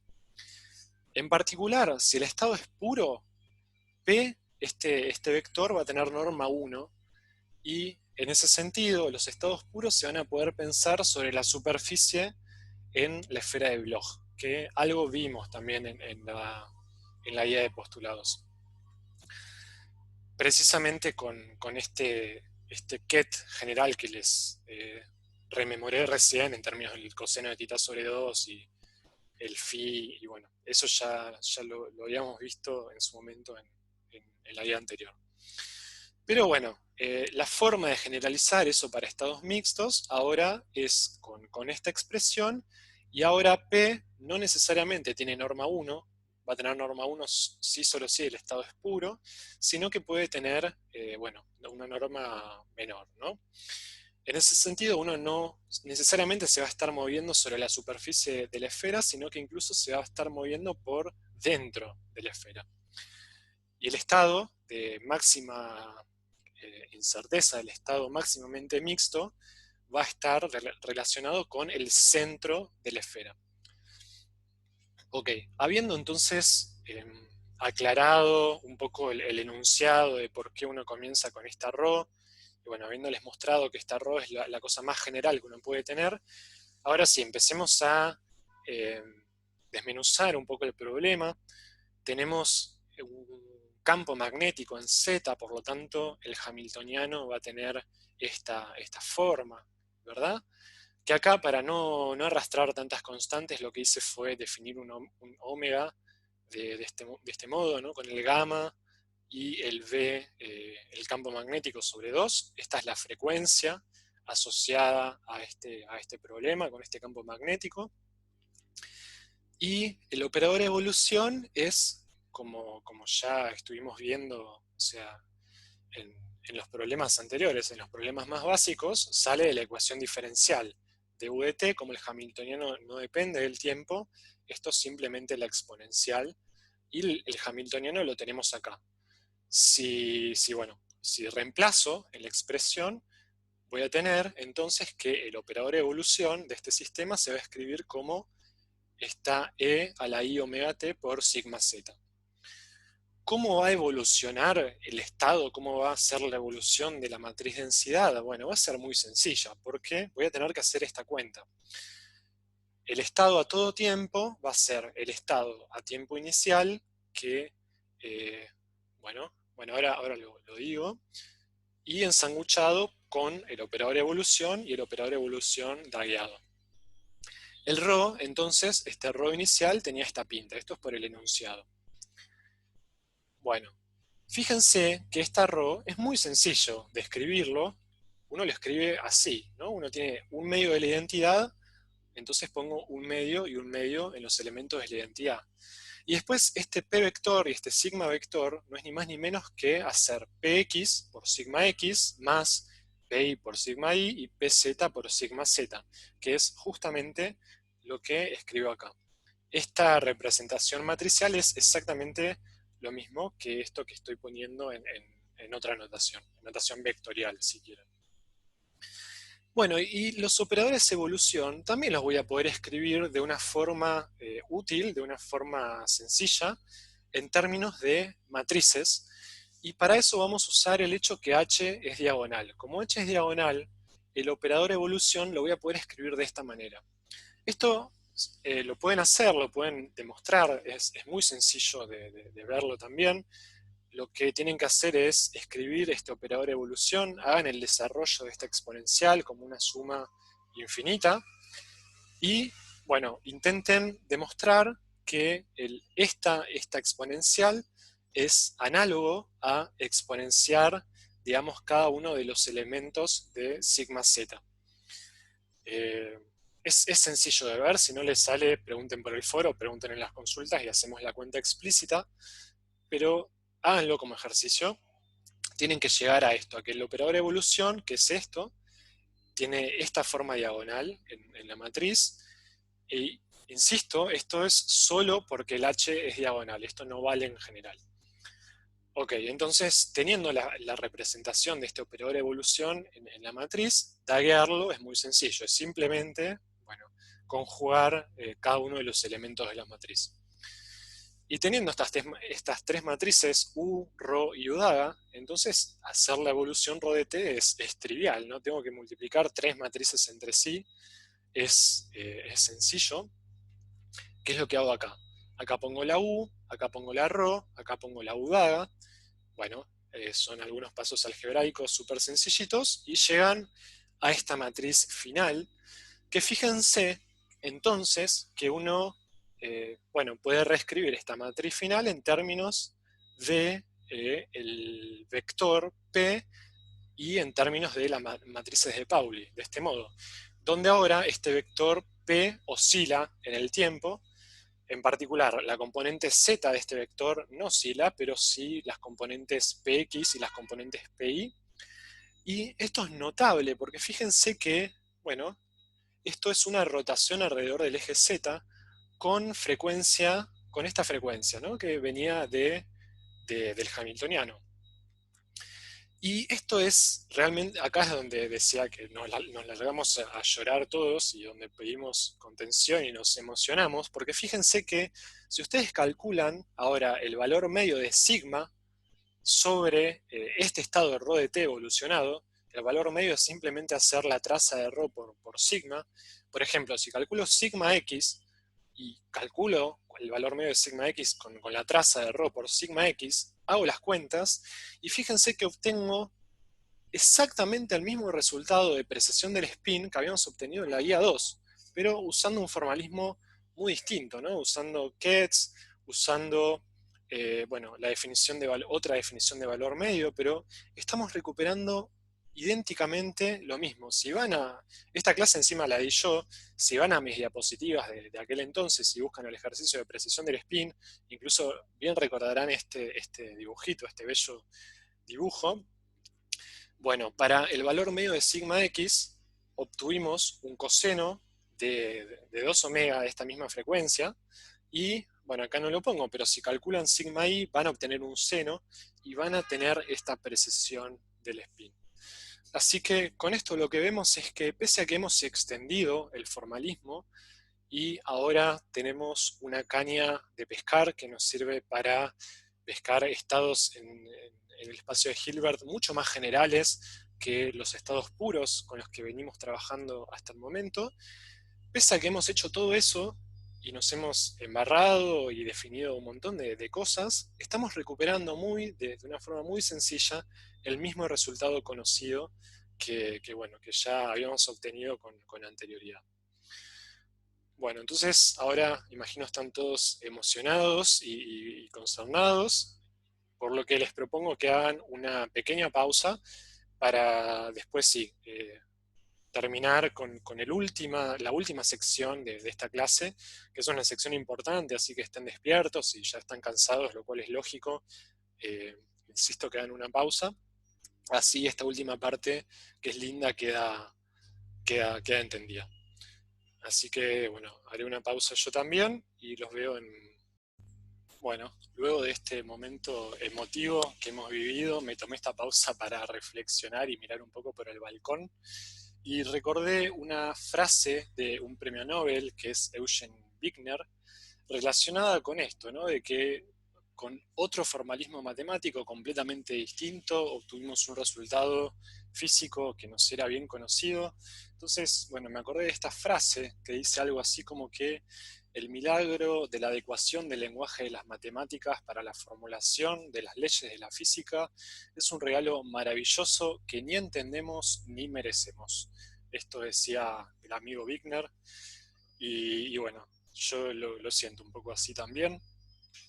Así que bueno, vayamos con la última parte entonces de esta clase, que está relacionada con estados reducidos y la traza parcial. Si ustedes recuerdan cuál era una de las motivaciones que yo les propuse para construirnos y para empezar a utilizar este artefacto de la matriz densidad, era en situaciones donde uno estaba interesado en describir un subsistema de un sistema compuesto, ¿no? Porque ahí vimos que las estadísticas de las mediciones no eran compatibles con lo que uno ya conocía de estados puros, por lo tanto había que introducir otra herramienta matemática que era la matriz de densidad, pero bueno, nunca terminé de desarrollar ese punto y es el punto que quiero desarrollar ahora al final de la clase. Entonces, este es nuestro objetivo, ¿verdad? Vamos a querer describir un subsistema de un sistema más grande, un sistema compuesto. En particular, si tengo dos subsistemas, por ejemplo, tengo una partícula A y tengo una partícula B, se puede demostrar que el estado más general posible que uno puede tener de dos partículas en términos de las matrices de densidad tiene esta forma. Uno tiene unos ciertos coeficientes que actúan sobre una de las matrices, en uno de los operadores de densidad de la partícula A, y este operador de densidad de la partícula A está multiplicado tensorialmente por el operador de densidad de la otra partícula. Y uno puede tener, bueno, una combinación, en principio, arbitraria y muy grande de distintas matrices de densidad para las partículas, y combinaciones lineales entre ellos. Bueno, entonces este estado multipartito, que bueno, aquí es bipartito porque tiene dos partes A y B, actúa sobre un espacio de Hilbert, que es el espacio de Hilbert tensorial de la partícula A con la partícula B.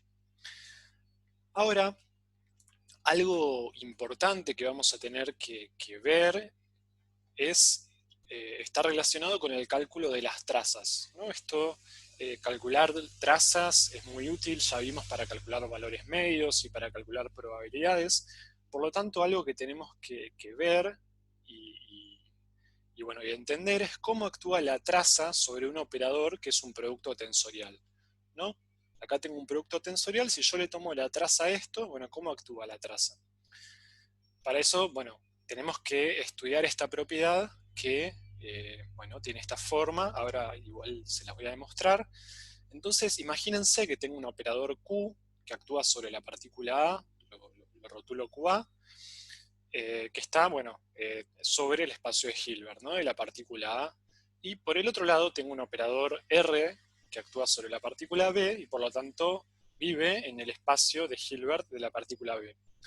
Entonces, si yo quiero calcular el producto tensorial de Q por R, donde Q está aplicado sobre A y R está aplicado sobre B, entonces vale que si le tomo la traza a esto, me da esto, ¿no? Tengo el producto tensorial, si le calculo la traza, tengo la traza del operador sobre una de las partículas multiplicado por la traza sobre el operador de la otra partícula.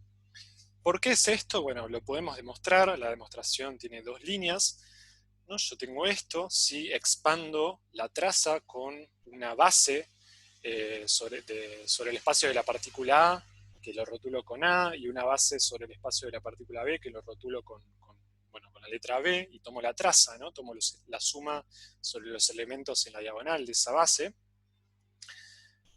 Bueno, si distribuyo, voy a tener que A, el estado A, la base, va a actuar sobre la partícula A, o sea, sobre el operador que está actuando sobre ese espacio. Entonces voy a tener esto. Y en cambio, los estados B van a estar aplicados, van a estar ensanguchados con el operador que está actuando sobre la partícula B, en este caso R. Si spliteo la suma, ¿no? Acá tenía una suma doble, si ahora la separo en una suma simple y en dos sumas simples, perdón, voy a tener entonces que esto es la traza precisamente de QA y todo esto es la traza, bueno, acá puse, otra vez es un typo, perdón, es la traza de RB, ¿no? Acá en vez de decir QA tiene que decir RB y en vez de decir A y A tiene que decir B y B. Acá puse los dos términos repetidos. Después lo cambio. Bueno, esta es la demostración entonces de esta propiedad. Yo tengo la traza de un producto tensorial entre dos operadores. Esto es igual a la traza de un operador por la traza del otro operador. Esta es una propiedad importante que vamos a usar a continuación. Bien, volvamos entonces al problema original de definir el estado de un subsistema o un sistema compuesto. Este es nuestro objetivo de ahora en más, y tenemos, les dije recién, que el estado más general que uno puede tener de un sistema compuesto por dos partes es este de acá, es este producto tensorial. Ahora, dado este estado general, imaginemos, como les motivé hoy al comienzo, que quiero medir una observable Q sobre la partícula A y solamente sobre la partícula A. A B no le quiero medir absolutamente nada y quiero calcular el valor medio, por lo tanto, de esa medición, que está actuando únicamente sobre la partícula A. Por la definición de valor medio que ya estuvimos dando, el valor medio que tengo que calcular es este de acá, ¿no? Tengo la traza del operador que estoy midiendo por el estado particular en el que estoy, y en este caso tiene esta forma. Ahora, fíjense que este valor medio, acá, pese a que no estoy midiendo nada sobre la partícula B, tiene implícito el estado de la partícula B. O sea, acá lo que tengo es el estado del sistema total, de las dos partículas, de A más B. Y esto en principio no es muy práctico, ¿no? Porque imagínense que tengo dos sistemas A y B, donde el sistema A es un sistema de dos niveles y el sistema B es todo el universo. Es absolutamente todo el universo y quiero medir algo sobre A y quiero calcular el valor medio sobre eso que estoy midiendo. Y esta expresión lo que me está diciendo es que para calcular ese valor medio sobre un sistemita muy pequeñito de dos niveles, necesito conocer el estado de, compuesto de todo el universo. Esto es una locura, es algo que no nos conviene.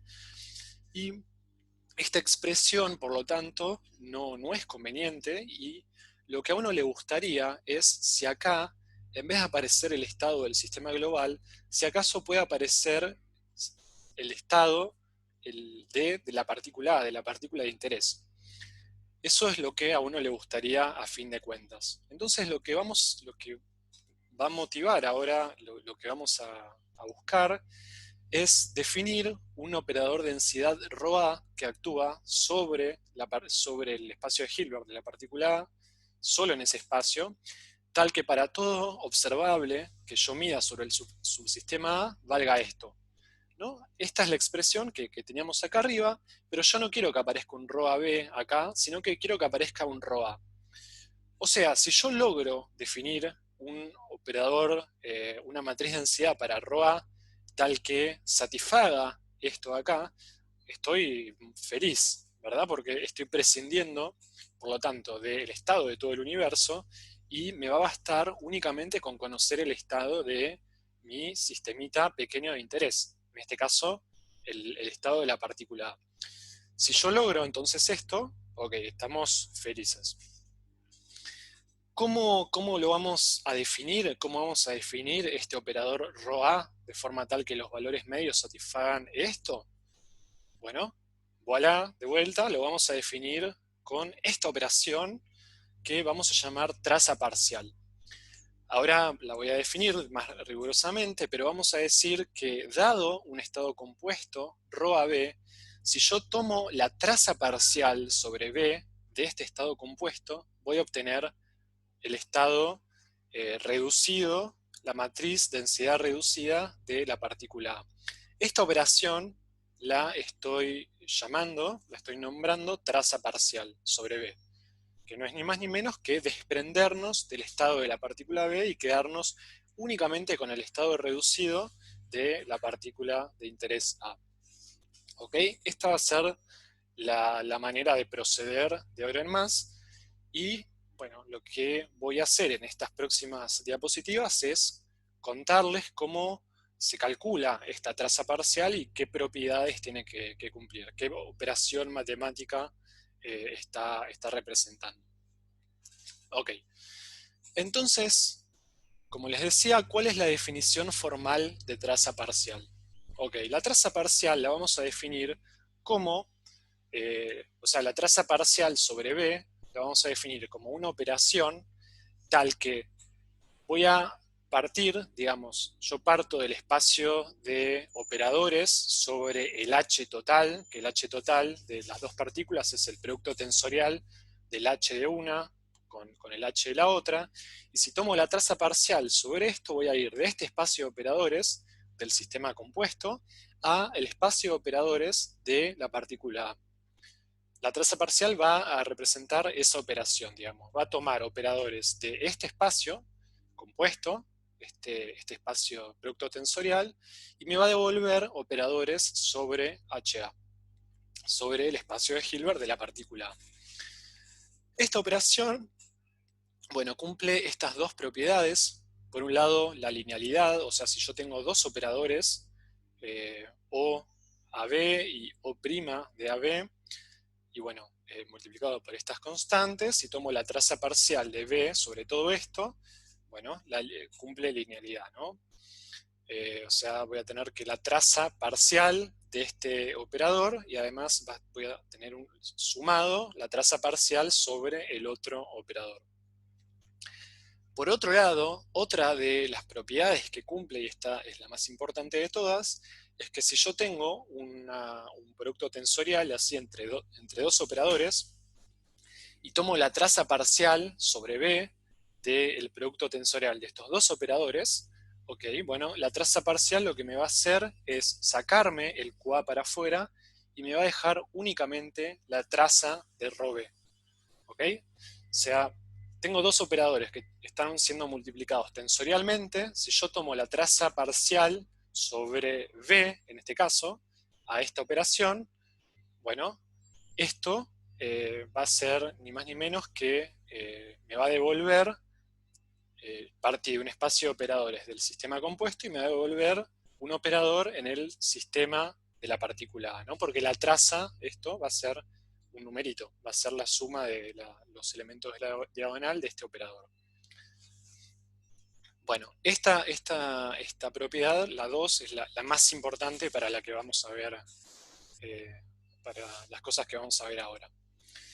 Y bueno, estas dos propiedades nos definen unívocamente entonces la operación de traza parcial.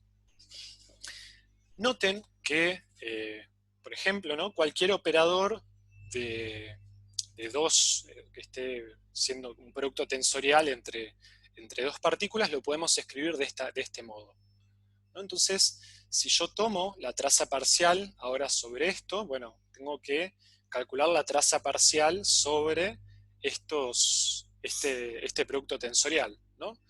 Si hago eso, utilizando esta propiedad 2 y tomo la traza parcial sobre B, el A' se va para afuera y tengo que tomar la traza de B', y esto es ni más ni menos que la delta, ¿no?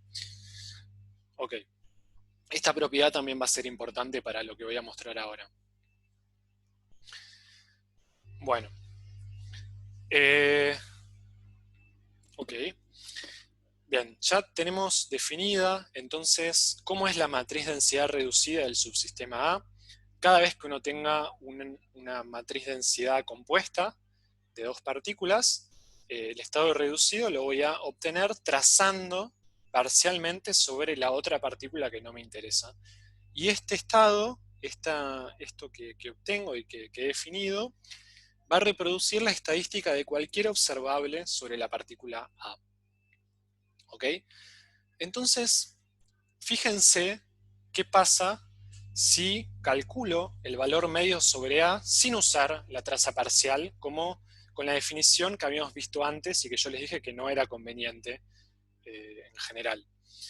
Hagamos esa cuenta y después hagamos el mismo cálculo del valor medio, pero utilizando la traza parcial, esta definición que tenemos acá, y verifiquemos que da lo mismo. Verifiquemos eso para que nos quedemos tranquilos de esta sentencia, ¿no? De esta oración, que esto reproduce la estadística de cualquier observable sobre la partícula A. Bueno, entonces, sin usar la definición de traza parcial, si yo quiero calcular el valor medio, tengo que calcular esto, donde ρAB toma esta pinta.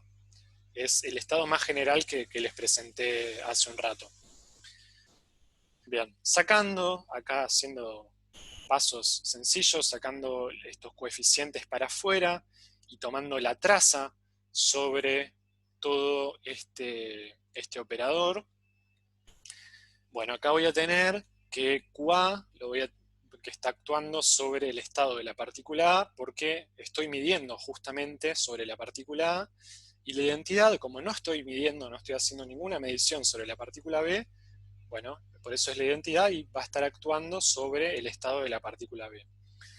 Entonces, bueno, esto de acá, distribuyéndolo, me va a quedar como la traza de QA por el estado de la partícula A, tensorial por el estado de la partícula B. Por las propiedades que vimos recién, esta traza, que es un producto tensorial, va a ser la traza de este operador por la traza de este operador. Pero la traza de este operador es 1, porque es una matriz densidad y por normalización tiene que ser 1. Por lo tanto, este valor medio me va a quedar como esta suma de estos coeficientes C y J por la traza de esto, ¿no? Ese es el resultado final que encontramos sin utilizar la definición de traza parcial. Ahora lo que les propongo entonces es hacer esta misma cuenta, pero utilizando esta definición de traza parcial que hemos definido recién. Entonces calculemos ese valor medio y fijémonos a ver si da lo mismo. La traza parcial, entonces, o sea, si yo quiero el estado reducido de la partícula a partir del estado compuesto de las partículas A y B, ok, trazo parcialmente sobre B. Rho a B dijimos que tenía esta forma, por lo tanto tengo que calcular la traza parcial sobre estos operadores que están tensorialmente siendo multiplicados. Y lo mismo, ¿no? Por la propiedad de traza parcial que les mostré recién, la traza parcial sobre B lo que hace es dejar inmutable al operador que está actuando sobre la otra partícula y lo que nos hace es nos traza sobre el operador sobre el operador en el cual estoy haciendo la traza parcial, ¿no? Sobre B. Y acá de vuelta nos queda la traza de la matriz densidad de B, pero esto sabemos que es 1 por normalización, y por lo tanto el estado ρA me va a quedar como los coeficientes C y J por, bueno, por este ρI de A. Y recordando lo que buscábamos al comienzo, ¿no? Teníamos que los valores medios se calculaban con esta expresión, y yo les dije que no estaba buena esta expresión y que sería ideal encontrar algo así. Fijémonos a ver si funciona. Si metemos ρA, este ρA que encontramos, si lo metemos en esta expresión, que era lo que queríamos, fijémonos a ver si da lo mismo que lo que encontramos en la diapositiva pasada utilizando esta expresión. En efecto, si hacemos eso, calculando el valor medio del operador QA como esto de acá y utilizando la expresión de ρA que hallamos recién, haciendo la traza parcial sobre el estado global, fíjense que recuperamos exactamente el mismo resultado de la diapositiva anterior. Esto es, en efecto, lo mismo que esto, y por lo tanto nos quedamos tranquilos que podemos calcular los valores medios de las dos formas. Ya sea de la forma más cavernícola, digamos, haciendo esto, conociendo el estado global de todo el sistema, o simplemente conociendo el estado reducido de la partícula de interés en el cual estamos calculando el valor medio o estamos calculando probabilidades o lo que fuera. Bueno, habiendo entonces introducido la definición formal y todos los tecnicismos, hagamos ahora un ejemplo particular de cómo se calcula la matriz densidad reducida, o sea, cómo en un ejemplo concreto funciona la traza parcial para que ustedes ganen cancha y entrenamiento en la operatoria. Y bueno, para eso les propongo que hagamos este problema, el problema 79 de la guía 5, que nos habla de un sistema de 2 electrones y nos pide que, por favor, escribamos la matriz densidad del estado singlete. Y una vez que hicimos eso, nos pide que hallemos la matriz densidad reducida de cada electrón. ¿Ok? El estado singlete es un estado puro, como ya sabemos, es un estado que está máximamente entrelazado, ¿no? Es un estado de Bell, es este de acá. Y la primera parte del ejercicio entonces es muy fácil, ¿no? Es escribir la matriz densidad. Como este es un estado puro, la matriz densidad va a estar compuesta por un único ket, que es este, y bueno, la voy a construir haciendo el ket bra del estado singlete, que bueno, el ket lo tienen acá, el bra es este, ¿no? ¿Está bien esto? Bueno, sí, está bien. No, está perfecto. O sea, si hacen el Ketbra, van a obtener toda esta expresión.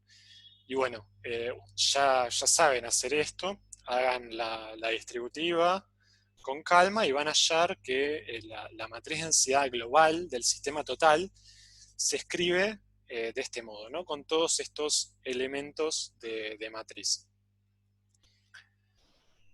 Bien. Eh, bueno, lógicamente, ¿no? Esto está sobre la partícula A, siendo multiplicado tensorialmente por el estado de la partícula B, y uno tiene una combinación lineal de todos estos coeficientes. De hecho, esta, si ven, es ni más ni menos que esta expresión de acá, ¿no? Es un caso particular de esta expresión general. Uno tiene un montón de C y J y bueno, combinaciones lineales de esto. Ok, ahora lo que queremos hacer es obtener la matriz de densidad reducida de todo este estado global, y para eso vamos a tener que tomar, por ejemplo, si queremos la matriz de densidad reducida de la partícula A, vamos a tener que tomar la traza parcial de B sobre todo el estado. Si queremos la otra matriz de densidad reducida, o sea, si queremos ρB, bueno, en vez de tomar la traza sobre B, tengo que tomar la traza sobre A, y la cuenta es análoga. Pero hagamos una sola de las cuentas, calculemos ρA, y si quieren ρB lo calculan ustedes. Y la traza parcial, entonces, bueno, dado que tengo ρAB, que es todo esto, la traza parcial, por linealidad, va a ser la traza parcial de este elemento de matriz, menos la traza de parcial sobre todo esto, menos la traza parcial de B de este término, y lo mismo con este término. Por la definición de la traza parcial, todo lo que está actuando sobre A sale para afuera, y tengo que tomar la traza sobre todo lo que está actuando sobre B. ¿Ok? Y como la traza da cuenta de la suma de los elementos en la diagonal, acá, por ejemplo, como este término es diagonal, bueno, va a sumar 1, ¿no? Tengo un solo término, un coeficiente igual a 1 en la diagonal, por lo tanto la traza es 1. En cambio, para este otro término, es un término que no es diagonal, por lo tanto la traza es 0. Lo mismo acá, la traza es 0, acá la traza es 1.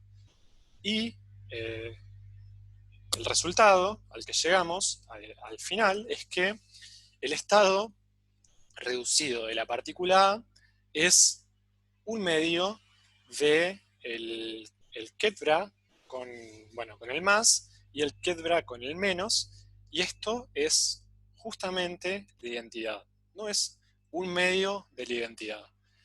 Y por la definición que dimos hoy de estados mixtos y estados máximamente mixtos, fíjense que precisamente este es el estado de mínima pureza, ¿no? El estado de más mixicitud. Es el estado de máxima incerteza. Como es un estado de dimensión 2, recuerden que yo tenía que el estado máximamente mixto era 1 sobre D por la identidad. Como D acá es 2, bueno, el estado me quedó un medio de la identidad, ¿no? Esto es análogo a esta expresión con los Ketbras. Y esto es notable porque lo que nos está queriendo decir es que, fíjense que nosotros empezamos globalmente con un estado puro. ¿Ok? Yo tenía el estado singlete de la partícula A con la partícula B, y era un estado puro. Era un estado que tenía pureza igual a 1. Pero sin embargo, cuando yo tracé sobre la partícula B y me quedé con el estado de la partícula A, llego que este estado puro y que era máximamente entrelazado, ahora, al trazar sobre B y quedarme con el estado reducido de A, es un estado de máxima incerteza, es el estado máximamente mixto. Y esto es notable porque lo que quiere decir, bueno, es lo que le decía, ¿no? Mientras que el estado del sistema compuesto era puro, o sea que había una medición cuyo resultado podíamos predecir con certeza absoluta, el estado de una sola de las partículas tiene incerteza total. O sea, construyámonos el estado si nos construimos el estado el observable que querramos, sea cual fuere ese observable que nos construyamos, vamos a tener máxima incerteza, ¿no? Para el estado reducido de la partícula A. Y esto quiere decir que el estado global, este estado entrelazado, no tiene ninguna información de posibles mediciones sobre cada una de las partículas, sino que toda la información está contenida en las correlaciones entre A y B. Pero yo como tracé sobre B y me quedé únicamente con el estado de la partícula A, todas esas correlaciones las maté, y esto es precisamente una de las propiedades que define un estado entrelazado, ¿no? O sea, yo partí con un estado puro de máximo entrelazamiento. Al trazar me quedé con un estado máximamente mixto de incerteza total, es decir, que todas las correlaciones sobre las mediciones de A estaban, estaban en las correlaciones entre A y B. Bueno, esto es justamente una de las características más fundamentales y que hacen a los estados entrelazados. Así que bueno, con esto terminamos la clase de hoy. Espero que bueno, no se hayan abrumado, son muchos conceptos. Vimos, bueno, introdujimos este concepto de matriz densidad, es decir, extendimos esta noción de estados cuánticos bueno, lo extendimos. Al extenderlos también tuvimos que extender los postulados, tuvimos que extender el concepto de evolución temporal, hicimos un ejemplo de evolución temporal y nos emocionamos al obtener los mismos resultados que habíamos obtenido con el formalismo anterior. También dimos una definición de pureza y vimos que los estados mixtos tienen que ver con la incerteza entre los estados, e incluso ahora estamos viendo que hay una relación bastante cercana entre entrelazamiento y la pureza de los estados. Así que, bueno, espero que más o menos hayan entendido todos los conceptos. Lo que no, obviamente, pregúntenlo, no se queden con la duda. E insisto que esta es una clase importante, más allá de los fines prácticos, de si los temas entran en el parcial o de cuánto vayamos a tomar, son cosas que tienen que quedar bien claras porque son importantes conceptualmente y se usan un montón. Así que, bueno, no los molesto más y, bueno, nos vemos y que estén muy bien.